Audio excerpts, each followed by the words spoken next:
Amanya gange nze Zaake One Mechibedi, ambassador wa Uganda mu United Arab Emirates.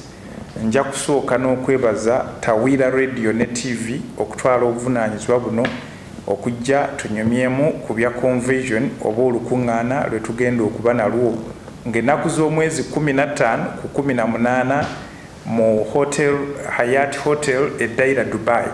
Kale mbakubiriza mwenna mujje tuwagire omukolo guno tusobole okwogera ku Uganda nga okigendererwa oba ebigendererwa biri bisatu olwaki tutegese omukolo guno. Twagala kubuulira ku basizi b'ensimbi ku bintu ebiyinza okusigibwamu ensimbi e Uganda oba okolamu bizinensi. Ekyokubiri, twagala okuyunga bizinensi eziva e Uganda n'eza wano musobole okuvaamu emikago emipya egy'okukolera bizinensi awamu.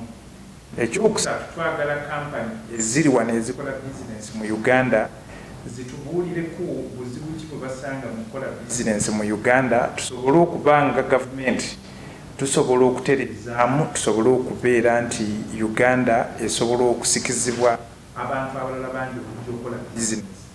Kale tusuubira okuba n'abantu bangi okuva wano ne Uganda tusobole okwogera ku ebyo byonna, naye ng'ate bwe tunaaba tumaze akawungezi tujja kuba tukozesa omukolo ogwo celebratinga independence ya Uganda.